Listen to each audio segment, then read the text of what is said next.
जितने भी पीटीआई साथी है जो पीटीआई की तैयारी कर रहे हैं उनको सभी को राम राम नमस्कार। तो आपके लिए मैं एक और टेस्ट सीरीज लेके आया हूँ। बिल्कुल आपको हर टेस्ट सीरीज होगी जो मैं आपको फ्री में उपलब्ध कराऊंगा इस चैनल पर। टारगेट पीटीआई चैनल है। इस चैनल पर आपको हर टेस्ट सीरीज, हर संडे वाली टेस्ट सीरीज होती है वो आपको उपलब्ध करवाऊंगा। तो आप उससे अपनी तैयारी को बेहतर बना सकते हो और मतलब एक्सपर्ट टीचरों के द्वारा बनाई गई टेस्ट सीरीज है ये। तो आप सीधा चलते हैं क्वेश्चनों पे। क्वेश्चन नंबर पहला देखिए। क्वेश्चन नंबर पहला है, अंडमान और निकोबार द्वीप समूह में सबसे अधिक ऊंचाई वाली चोटी कौन सी है? सबसे अधिक ऊंचाई वाली चोटी ये है सैडल पीक। राइट आंसर ये है कि इसका सैडल पीक है। क्वेश्चन नंबर 2 देखते हैं। अंडमान निकोबार द्वीप समूह में द्वीपों की संख्या कितनी है? तो अंडमान निकोबार द्वीप समूह में द्वीपों की संख्या 204। तो इसका राइट आंसर ए होगा। और क्वेश्चन नंबर 3 देखते हैं। श्री हरिकोटा द्वीप अवस्थित है तो ये पुलिकिट झील के समीप है। श्री हरिकोटा द्वीप पुलिकिट झील के समीप है। राइट आंसर इसका सी होगा। क्वेश्चन नंबर 4 देखते हैं। क्वेश्चन नंबर 4, राम सेतु शुरू होता है तो राम सेतु कहाँ से शुरू होता है? आप सबको पता ही होगा, धनुषकोडी से शुरू होता है ये। क्वेश्चन नंबर 6, बेरन द्वीप अवस्थित है। बेरन द्वीप बंगाल की खाड़ी में अवस्थित है तो राइट आंसर ये होगा इसका। क्वेश्चन नंबर 6 देखते हैं।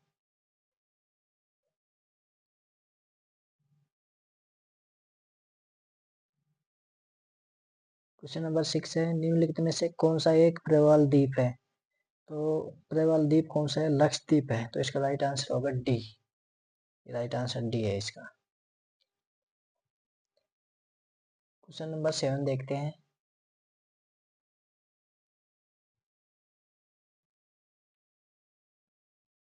क्वेश्चन नंबर 7 है, लक्षद्वीप टापू अवस्थित है तो कहाँ पे अवस्थित है ये?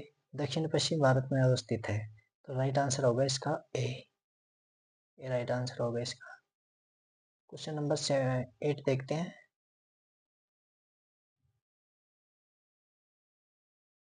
क्वेश्चन नंबर 8 है, मणिपुर का अधिकांश धरातल है। अधिकांश धरातल क्या है? तो पर्वतीय है मणिपुर का अधिकांश धरातल। तो इसका राइट आंसर होगा डी। क्वेश्चन नंबर 9 देखते हैं। क्वेश्चन नंबर 9 है, कश्मीर हिमालय में हिमनद चिकनी मिट्टी के मोटे निक्षेप तथा दूसरे पदार्थों का हिमोड के रूप में जमाव को क्या कहा जाता है? तो इसको करेवा कहा जाता है। राइट आंसर सी है इसका। क्वेश्चन नंबर 10 देखते हैं।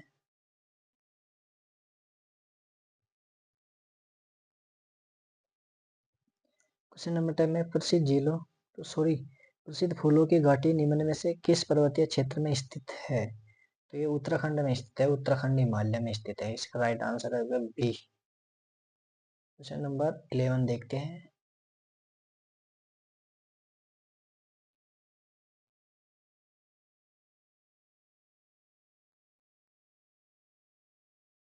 क्वेश्चन नंबर 11 है, मोनप्पा डफला अब और मिसी और नागा है।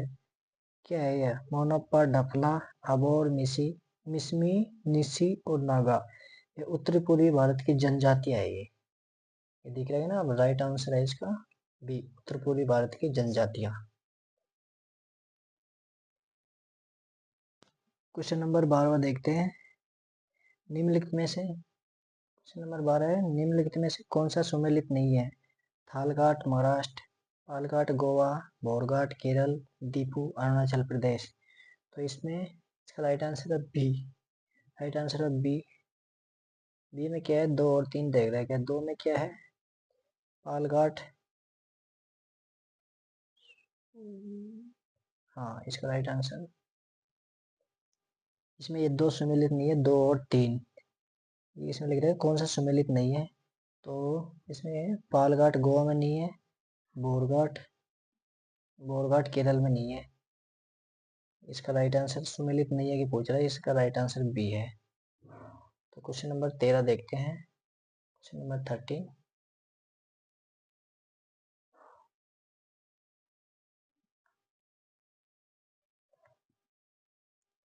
क्वेश्चन नंबर 13 है, निम्नलिखित में से कौन सी पहाड़ियाँ पश्चिम घाट के अंतर्गत शामिल है? Annamalai, Nilgiri, Nallamalai, कार्डम, Javadi.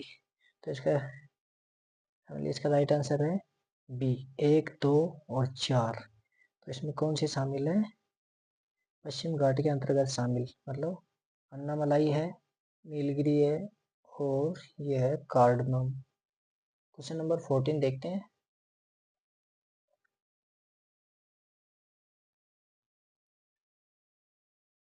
Question number 14। Question number 14 है, पूर्वी घाट और पश्चिम घाट निम्न में से किन पहाड़ियों में आप आपस में मिलते हैं?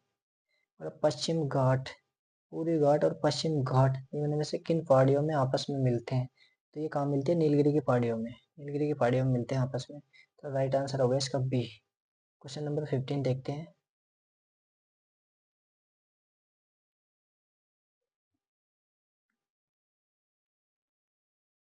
क्वेश्चन नंबर 15 देखे, जब आप हिमालय की यात्रा करेंगे तो आप निम्नलिखित को देखेंगे: गहरे गड्ढे, युवाकार वाले नदी मार्ग, समांतर पर्वत श्रेणियां, और डी में है नवीनतम मोड़दार पर्वत। तो इसमें अपन देखेंगे उपरोक्त सभी सभी देखेंगे, गहरे गड्ढे, युवाकार वाले नदी मार्ग, समांतर पर्वत श्रेणियां, नवीनतम मोड़दार पर्वत, ये सभी देखेंगे। इसका तो राइट आंसर इसका डी हो गया। क्वेश्चन नंबर 16 देखते हैं।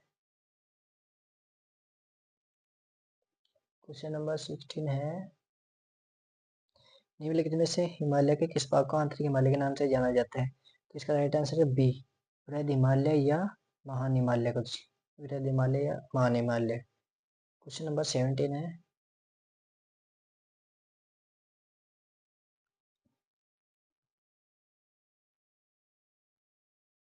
क्वेश्चन नंबर 17 है, महान हिमालय या आंतरिक हिमालय के संदर्भ में नीचे दिए गए कथन पर विचार कीजिए। हिमालय पर्वत श्रृंखला में यह सबसे अधिक सतत श्रृंखला है। हिमालय के इस भाग का क्रोड ग्रेनाइट से बना है।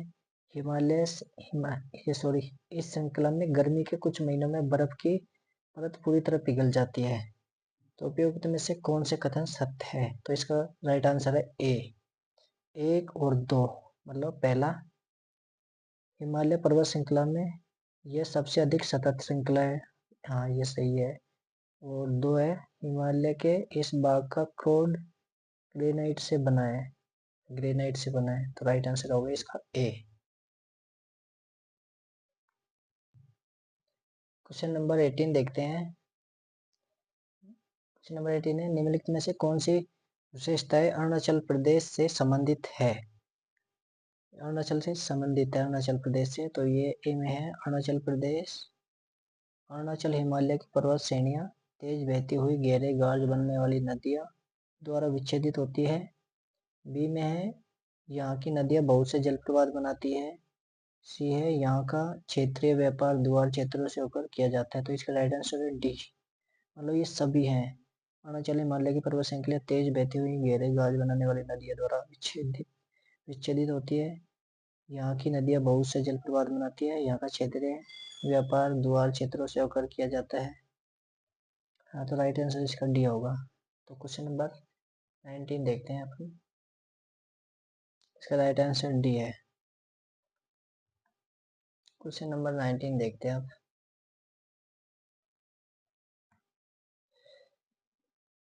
हिमालय पर्वतीय क्षेत्र में बुग्याल शब्द किसको निरूपित करता है?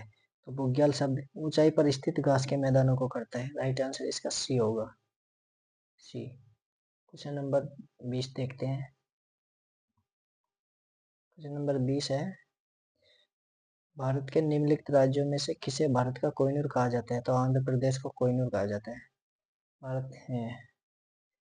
भारत के निम्नलिखित राज्यों में से किसे भारत का कोहिनूर कहते हैं? आंध्र प्रदेश को कहा जाता है। राइट आंसर ए है इसका। क्वेश्चन नंबर 21 देखते हैं।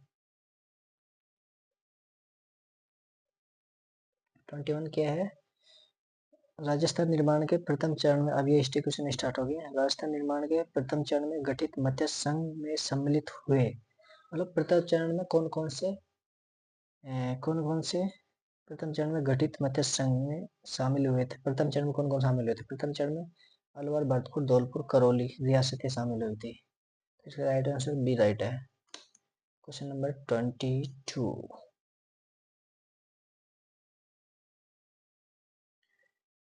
है, वर्ष 1948 में किनको मत्स्य संघ का राज प्रमुख बनाया गया था? तो महाराजा उदयभान सिंह को बनाया गया। इसका सी राइट आंसर है।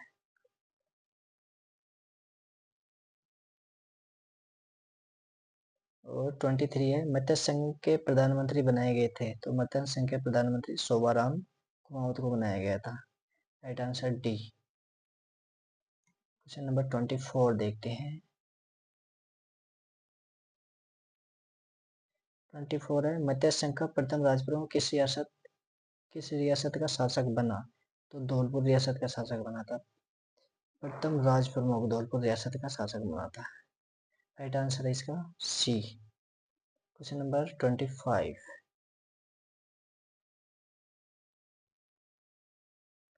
25 है, मत्स्य संघ में कौन सा राज्य सम्मिलित नहीं था? तो झालावाड़, मत्स्य संघ में झालावाड़ शामिल नहीं था। डी राइट आंसर है इसका। क्वेश्चन नंबर 26 देखते हैं। मत्स्य संघ की राजधानी थी, मत्स्य संघ की राजधानी अलवर थी। क्वेश्चन नंबर 27 देखते हैं। 27 है, मार्च 1948 में उद्गठित मत्स्य संघ में कौन सा राज्य सम्मिलित नहीं था? तो सी जयपुर नहीं था। इसका राइट आंसर है सी जयपुर। क्वेश्चन नंबर 28 देखते हैं। किसके प्रस्ताव पर मत्स्य संघ का नाम रखा गया था? तो के एम मुंशी के प्रस्ताव पर रखा गया था। राइट आंसर सी है इसका। फिर क्वेश्चन नंबर 29, राजस्थान के गठन के समय प्रथम चरण के दौरान गठित मत्स्य संघ में रियासतें शामिल थी? तो 4 रियासतें शामिल थी। इसका right answer D. Question number 30। Question number 30 देखते हैं। मत्स्य संघ के मंत्रिमंडल में निम्न में से कौन सम्मिलित नहीं था? तो प्रेम नारायण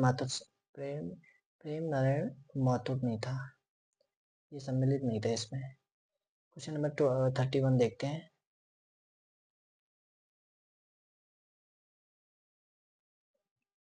क्वेश्चन नंबर 31 है, मत्स्य संघ के प्रशासन को चलाने के लिए गठित मंत्रिमंडल में निम्नलिखित में से कौन शामिल नहीं था? तो रमेश कुमार।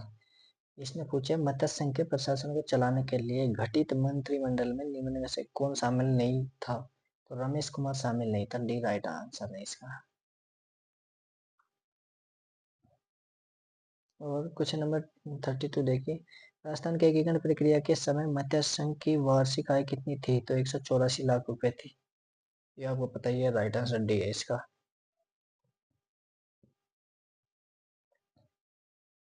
क्वेश्चन नंबर 33 देखिए। निम्न में से मत्स्य संघ का उपराजप्रमुख किसे नियुक्त किया गया था? तो तेज सिंह को नियुक्त किया गया था। राइट आंसर सी है। क्वेश्चन नंबर 34 देखिए।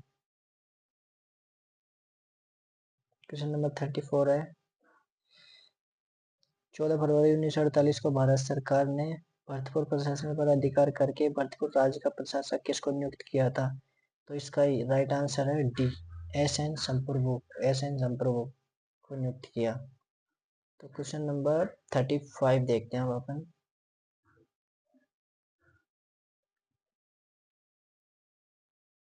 क्वेश्चन नंबर 35 है, मत्स्य संघ का उद्घाटन कब हुआ? तो 18 मार्च 1948 को हुआ था मत्स्य संघ का उद्घाटन। क्वेश्चन नंबर 36 देखते हैं। क्वेश्चन नंबर 36, स्वतंत्र प्राप्ति के समय राजस्थान में क्षेत्रफल की दृष्टि से सबसे बड़ी रियासत कौन सी थी? यानी कि स्वतंत्रता प्राप्ति के समय राजस्थान में क्षेत्रफल की दृष्टि से सबसे बड़ी रियासत कौन सी थी? तो मारवाड़ थी है। राइट आंसर बी हो गया इसका। Question number 37।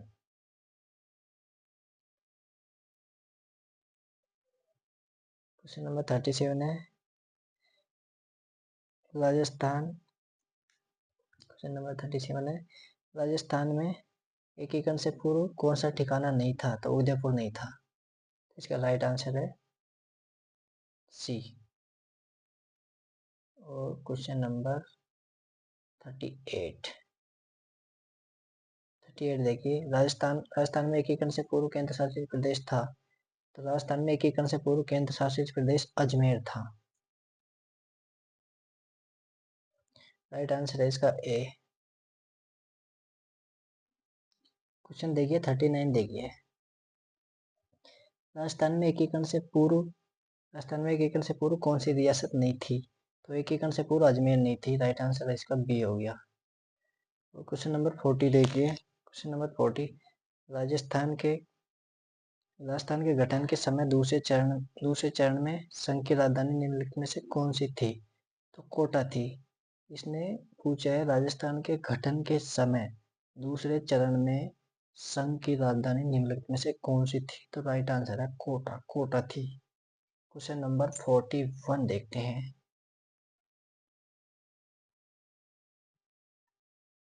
क्वेश्चन नंबर 41 है राजस्थान लोक सेवा आयोग के अध्यक्ष के रूप में निम्नलिखित में से किसका कार्यालय सबसे लंबा रहा? तो डी एस तिवारी का रहा था। राइट आंसर है बी। तो ये पॉलिटिकल के क्वेश्चन आ गए हैं अब।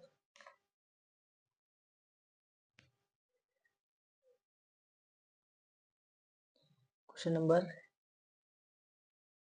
41 देखते हैं। हाँ ये 41 तो आपको बताई दिया ना। लोक सेवा आयोग के अध्यक्ष के रूप में निम्नलिखित में किसका कार्य सबसे लंबा रहा था? D S Tiwari. 42 देखते हैं क्वेश्चन नंबर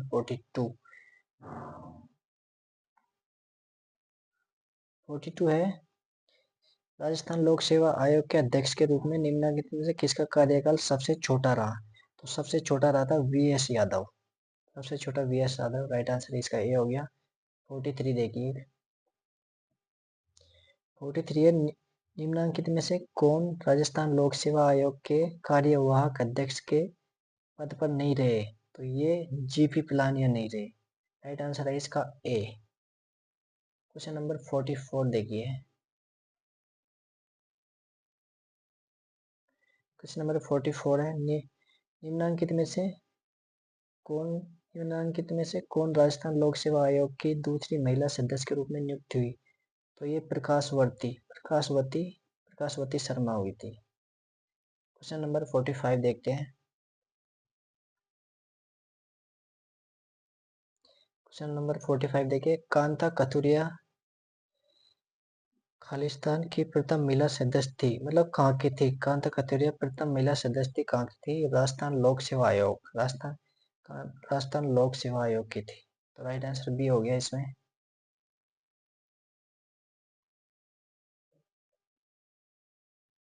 क्वेश्चन नंबर 46 देखिए राजस्थान लोक सेवा आयोग के वर्तमान अध्यक्ष अगस्त 2024 का कार्यभार कौन संभाल रहे हैं? तो इसका राइट आंसर है डी कैलाश चंद मीना। कैलाश चंद मीना। तो क्वेश्चन नंबर 47 देखते हैं। 47 है राजस्थान राज्य के गठन के समय अनुबंध करने वाले कुल 22 प्रांतों में से मात्र में ही लोक सेवा आयोग कार्य करते हैं। मतलब 3 में ही। राइट आंसर डी है इसका। 22 प्रांतों में से मात्र 3 में ही लोक सेवा आयोग का कार्य थे। मतलब 3 में ही। राइट आंसर है इसका डी। क्वेश्चन नंबर 48 देखिए क्वेश्चन नंबर 48 राजस्थान राज्य मानवाधिकार आयोग ने कब से कार्य करना प्रारंभ किया? तो ये मार्च 2000 से कार्य करना प्रारंभ किया था। राइट आंसर है बी इसका। क्वेश्चन नंबर 49 देखिए क्वेश्चन नंबर 49 देखिए राजस्थान राज्य सरकार ने राजस्थान राज्य मानवाधिकार आयोग के गठन की अधिसूचना कब जारी की? तो 18 जनवरी 1999 में जारी की थी। राइट आंसर है डी इसका।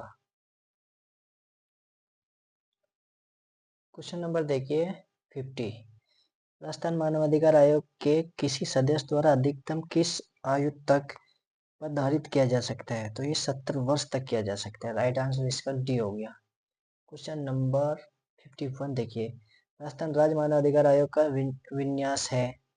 तो राजस्थान राज्य मानव अधिकार आयोग का विन्यास है, इसका राइट आंसर हो गया सी, एक अध्यक्ष एवं 2 सदस्य। क्या हो गया? एक अध्यक्ष एवं 2 सदस्य। क्वेश्चन नंबर 52 देखिए,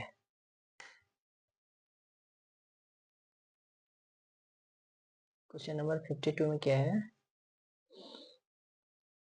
राजस्थान मानव अधिकार आयोग के अध्यक्ष एवं सदस्यों की नियुक्ति राज्यपाल एक समिति की अनुशंसा पर करते हैं, जिसका अध्यक्ष होता है, जिसका अध्यक्ष मुख्यमंत्री होता है। राइट आंसर बी है इसका।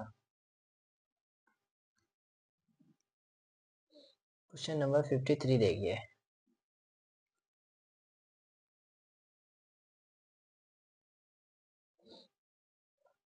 क्वेश्चन नंबर 53, राजस्थान राजस्थान अन्य मानवाधिकार आयोग के अध्यक्ष एवं सदस्यों की चयन समिति में निम्नलिखित में से कौन नहीं होता? इसने क्या कहा है? राजस्थान अन्य मानवाधिकार आयोग के अध्यक्ष एवं सदस्यों की चयन समिति में निम्नलिखित में से कौन नहीं होता? तो राज्यपाल नहीं होता, डी राइट आंसर है इसका। Question number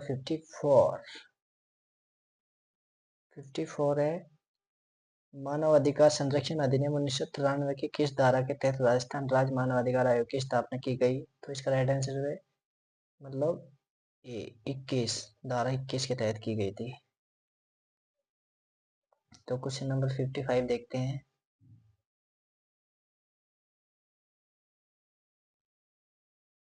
question number 55, Rajasthan राज्य मानव अधिकार आयोग के अध्यक्ष की पदावधि का उल्लेख मानव अधिकार संरक्षण अधिनियम 1993 की निम्नलिखित में से किस धारा में किया गया? तो ये 24 में किया गया था। राइट आंसर डी है इसका। क्वेश्चन नंबर 56 देखिए, मानव अधिकार संरक्षण अधिनियम 1993 की निम्नलिखित में से किस धारा में राज्य मानव अधिकार आयोग के अध्यक्ष की नियुक्ति के प्रावधान का उल्लेख है? तो 22 में है। राइट आंसर सी है इसका। क्वेश्चन नंबर 57 देखिए, राज्य मानव अधिकार आयोग अपना वार्षिक प्रतिवेदन प्रस्तुत करता है, किसको करता है? राज्य सरकार को करता है। राइट आंसर ए है इसका। तो क्वेश्चन नंबर 58 देखिए, हाँ, राज्य मानव अधिकार आयोग की सिफारिशें हैं, तो ये कैसी है? सलाहकारी है, तो इसका राइट आंसर ए हो गया। क्वेश्चन नंबर 59 देखिए आप, क्वेश्चन नंबर 59 है, मार्च 2022 तक उपलब्ध जानकारी के अनुसार राजस्थान राज्य मानवाधिकार आयोग के माननीय अध्यक्ष कौन है? तो गोपाल कृष्ण व्यास है। तो राइट आंसर हो गया इसका बी। क्वेश्चन नंबर 60 देखिए, राजस्थान राज्य निर्वाचन आयोग का गठन हुआ था, तो इसका राइट आंसर है बी, जुलाई 1994 को हुआ था। और क्वेश्चन नंबर 60 देखिए, अब ये साइंस के क्वेश्चन स्टार्ट हो गया, एनाटॉमी के। हड्डी के अध्ययन को क्या कहा जाता है? तो हड्डी के अध्ययन को कहा जाता है ऑस्टियोलॉजी। राइट आंसर है इसका डी। क्वेश्चन नंबर 62 देखते हैं, क्वेश्चन नंबर 62 है, बोन डाइजेज के अध्ययन को कहा जाता है? तो ऑर्थोपेडिक्स कहा जाता है। इसके राइट आंसर है बी, ऑर्थोपेडिक्स। बहुत ही इंपॉर्टेंट क्वेश्चन है ये पीटीए के लिए, ओनली फॉर पीटीए के लिए साइंस। क्वेश्चन नंबर 63 देख रहे हैं, क्वेश्चन नंबर 63, क्वेश्चन नंबर 63 है, हड्डियों में कितने प्रकार की कोशिका पाई जाती है? तो हड्डी में 3 प्रकार की कोशिका पाई जाती है। साइंस का बहुत ही इंपॉर्टेंट क्वेश्चन है पीटीआई के लिए, ओनली फॉर पीटीआई के लिए। मतलब वैसे क्वेश्चन काफी इंपॉर्टेंट है, हर एग्जाम में आते हैं ये, तो अभी ये पीटीआई की टेस्ट सीरीज है। तो 3 प्रकार की कोशिका पाई जाती है हड्डियों में। क्वेश्चन नंबर 64 देखिए, क्वेश्चन नंबर 64 है, हड्डी में उपस्थित वह एकमात्र कोशिका जिसका विभाजन होता है, तो ये क्या है? ओस्टियोब्लास्ट होता है। उपस्थित एकमात्र कोशिका जिसका कोशिका विभाजन होता है हड्डी में, मतलब, तो इसका किसमें होता है? ओस्टियोब्लास्ट में होता है। राइट आंसर है इसका A. Question number 65। Question number 65 है, हड्डी में उपस्थित वह कोशिका जो हड्डी के ऊतकों का रखरखाव करती है, तो ये क्या है? ओस्टियो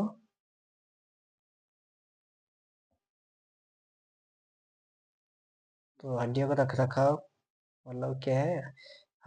ये हड्डी में उपस्थित वह कोशिका जो हड्डी के ऊतकों को रखरखाव करती है, तो ओस्टियोसाइट्स है ये। ओस्टियोसाइट्स राइट आंसर है इसका, ये हो गया। क्वेश्चन नंबर 66 देखिए, एक वयस्क मनुष्य के शरीर में कुल कितनी हड्डियां होती है? ये आप सभी को पता हो गया, 206 होती है। राइट आंसर डी हो गया इसका। तो क्वेश्चन नंबर 67 देखिए, रक्त कोशिका का निर्माण कहाँ होता है? तो रक्त कोशिका का निर्माण अस्थिमज्जा में होता है। क्वेश्चन नंबर 68 देखिए, अक्षीय अक्षीय कंकाल में हड्डियों की कुल संख्या कितनी होती है? अक्षीय कंकाल में हड्डियों की संख्या 80 होती है। राइट आंसर ए है इसका। तो क्वेश्चन नंबर 69 देखिए, क्वेश्चन नंबर 69 हो गया, उपांगीय कंकाल में हड्डियों की कुल संख्या कितनी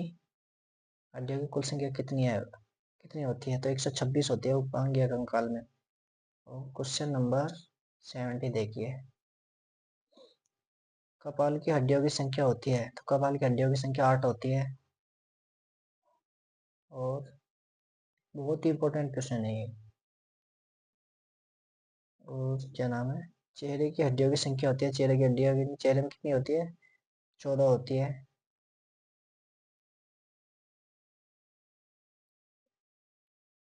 और ये क्वेश्चन नंबर 73 देखिए आप, खोपड़ी की हड्डियों में कौन सी हड्डी स्वतंत्र रूप से मूवमेंट करती है? तो मेंडिबल, ये मेंडिबल करती है। राइट आंसर है इसका, बी हो गया। क्वेश्चन नंबर 74 देखिए, क्वेश्चन नंबर 74 है, मानव शरीर की सबसे छोटी हड्डी है, तो स्टेपीज है मानव शरीर की सबसे छोटी हड्डी, स्टेपीज। क्वेश्चन नंबर 75 देखिए, क्वेश्चन नंबर 75 है, मेरुदंड में कुल कितनी हड्डियां होती है? तो मेरुदंड में 26 हड्डियां होती है। क्वेश्चन नंबर 76 देखिए, क्वेश्चन नंबर 76 है, टेलबोन किस हड्डी को बोलते हैं? टेलबोन, तो ये बोलते हैं कोकेक्स, कोकेक्स को बोलते हैं, कोकेक्स को। इसका राइट आंसर है सी। और ये क्वेश्चन नंबर देखिए 77। 77 देखिए, मानव शरीर की सबसे लंबी और मजबूत हड्डी कौन सी होती है? तो फीमर यानी जांघ की हड्डी होती है सबसे लंबी और मजबूत हड्डी। क्वेश्चन नंबर 78 देखिए, क्वेश्चन नंबर 78 है, मानव शरीर की सबसे पतली हड्डी कौन सी होती है? तो मानव शरीर की सबसे पतली हड्डी होती है फेलंगस, फेलंगस हड्डी होती है। क्वेश्चन नंबर 79 देखिए, क्वेश्चन नंबर 79 है, इनमें से कौन बोन को बोन से जोड़ता है? तो बोन को बोन से कौन जोड़ता है? लिगामेंट जोड़ते हैं। क्वेश्चन नंबर 80 देखिए, क्वेश्चन नंबर 80, इनमें से कौन मसल को बोन से जोड़ता है? तो मसल को बोन से कौन जोड़ता है? टेंडन जोड़ता है। और क्वेश्चन नंबर 81 देखिए, क्वेश्चन नंबर 81 देखिए, प्रदेश में संचालित स्वस्थ नारी चेतना अभियान का मुख्य उद्देश्य क्या है? तो इसका राइट आंसर है बी, महिलाओं में ब्रेस्ट और सर्वाइकल कैंसर के प्रति जागरूकता फैलाना। समझ गया। क्वेश्चन नंबर 82 देखिए, जयपुर नेशनल यूनिवर्सिटी के चांसलर जिन्हें भारत गौरव पुरस्कार से सम्मानित किया गया, तो ये कौन है? Doctor Sandeep Bakshi. Right answer है इसका डी। क्वेश्चन नंबर 83 देखिए, क्वेश्चन नंबर 83, राजस्थान में जनवरी 2025 में संचालित ऑपरेशन साइबर शील्ड का मुख्य उद्देश्य क्या है? ये करंट के क्वेश्चन है गाइस, करंट के क्वेश्चन। संगठित साइबर वित्तीय अपराधों से निपटना, क्या है क्वेश्चन? राजस्थान में जनवरी 2025 में संचालित ऑपरेशन साइबर शील्ड का मुख्य उद्देश्य क्या है? इसका उद्देश्य है संगठित साइबर वित्तीय अपराधों से निपटना, तो राइट आंसर है इसका बी।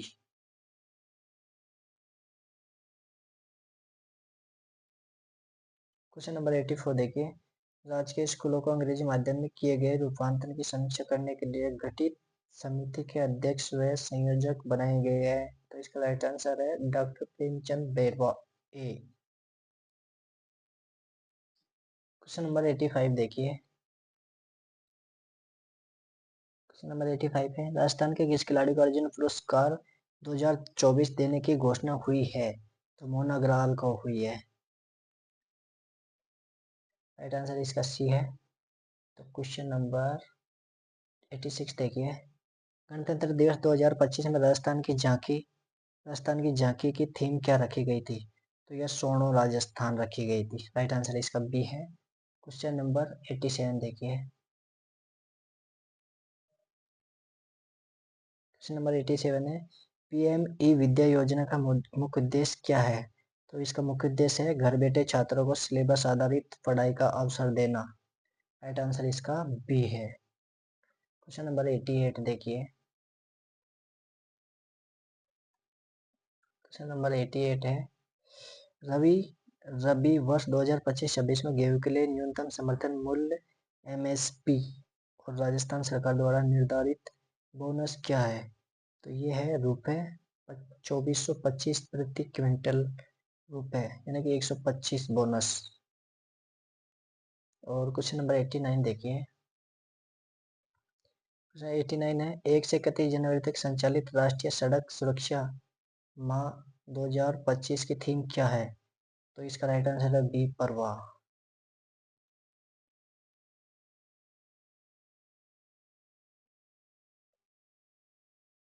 क्वेश्चन नंबर 90 देखिए। राजस्थान कोऑपरेटिव डेयरी फेडरेशन किन स्थानों पर डेयरी प्रोसेसिंग प्लांट स्थापित करेगा?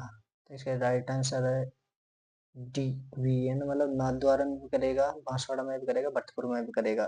तो क्वेश्चन नंबर 91 देखिए। राष्ट्रीय बकरी अनुसंधान संस्थान कहाँ स्थित है? तो ये अविका नगर में स्थित है। क्वेश्चन नंबर 92 देखिए। क्वेश्चन नंबर 92 है, निम्नलिखित में से कौन सा कथन सही है?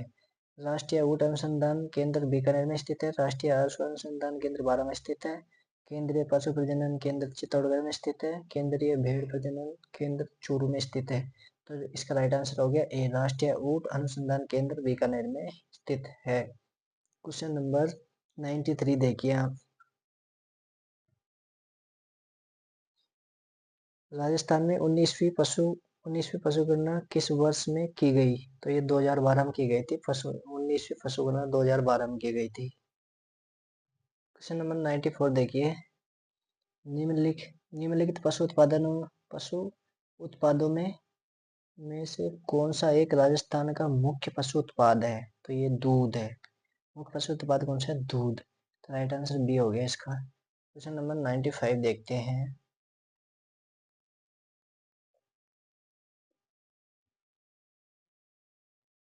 क्वेश्चन नंबर 95 है, निम्नलिखित को सुमेलित कीजिए तथा नीचे दिए गए कूट में से सही उत्तर का चुनाव कीजिए।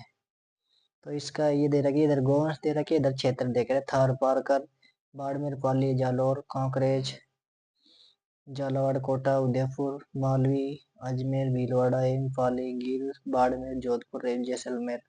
तो इसका राइट आंसर हो गया सी। राइट आंसर हो गया इसका सी, यानी कि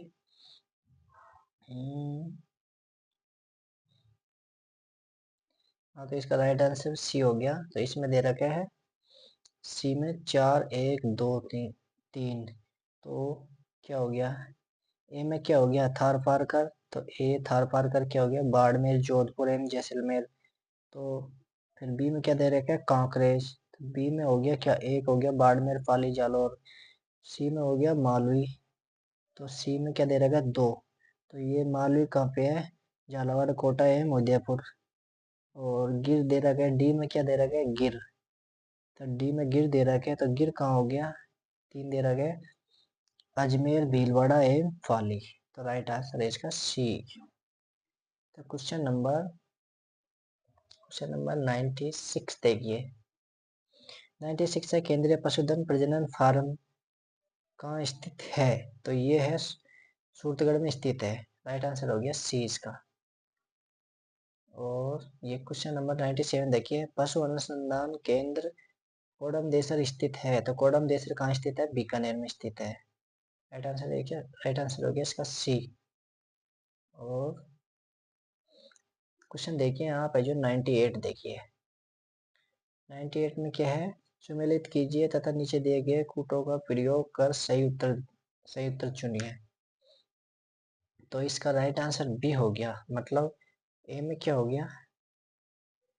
ए में हो गया 2। भेड़ कहाँ पे है? भेड़ कूटों का, नीचे दिए गए कूटों का प्रयोग कर सही उत्तर चुनिए। तो भेड़ मगरा, क्या हो गया? भेड़ का मगरा। और भैंस, बी में क्या दे रखे? बी में भैंस, तो भैंस, भैंस की कौन सी है? मुर्रा, भैंस की मुर्रा है। और सी देखिए आप, सी में क्या है? एक, सी में सिरोही। और डी बकरी की देखिए आप, बकरी की डी हो गया। डी में क्या दे रखा है? सॉरी एक मिनट, इसमें दे रखा है भेड़ में क्या दे रखा है? 2, भेड़ में है मगरा। तो बी हो गया भैंस में, भैंस में क्या दे रखा है? 4, भैंस हो गया मुर्रा। तो सी क्या हो गया? गोवंश, सी गोवंश हो गया 3, तो गोवंश क्या हो गया? कांकरेज। और डी बकरी होगी, तो बकरी होगी, बकरी में क्या है? 1, सिरोही। तो राइट आंसर इसका हो गया बी। क्वेश्चन नंबर 99 देखिए आप, 99 है, निम्नलिखित में से कौन सा नस्ल पशुधन सही सुमेलित नहीं है? तो ये लोही भैंस, यानी कि लोही भैंस की नहीं है ये। बारबरी बकरी की होगी, सांचौरी गाय होगी, कांकरेज गोवंश होगी। तो लोही भैंस की नहीं है, सुमेलित नहीं है पूछा इसने। तो क्वेश्चन नंबर 100 देखिए यहाँ पे, जो केंद्रीय ऊन विकास बोर्ड स्थित है, तो ये जोधपुर में स्थित है, जोधपुर में स्थित है। तो जितने भी पीटीआई आते हैं जो पीटीआई की तैयारी कर रहे हैं, क्योंकि वैकेंसी अभी निकलने वाली है, ये फरवरी का जो भी बजट, मतलब बजट घोषित होगा, इसमें पीटीआई की वैकेंसी निकलने की पूरी 80%, पूरी 80 क्या 100% की संभावना है। तो पीटीआई में क्या फर्जीवाड़ा ज़्यादा चल रहा था, इसलिए पीटीआई की भर्ती रोकी गई थी।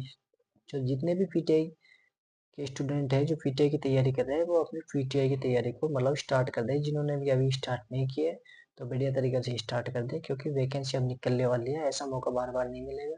और मुझे उम्मीद है कि इस बार सभी की तैयारी बढ़िया चल रही है कि, तो मैं यही चाहता हूँ कि आप सभी का सिलेक्शन हो जाए इस बार, जितनी भी तैयारी कर रहे हैं पीटीआई के स्टूडेंट है जो, क्योंकि ये 2022 वाली भर्ती में फर्जीवाड़ा बहुत ज़्यादा हुआ था। पेपर बिके थे, 5,000 वैकेंसी, 5,000 से ऊपर वैकेंसी निकली थी, 5500 5200 पता नहीं कुछ ऐसे। तो इनमें से करीबन करीब जो बहुत ज़्यादा पेपर बेचे थे, क्योंकि ये खुद करते हैं ऐसे ही। तो फर्जीवाड़ा तभी तो इतने दिन रुक गए, नहीं वैकेंसी तो पहले ही निकल जाते थे। तो आप तैयारी रखें, ये सरकार का काम है, अपना नहीं है।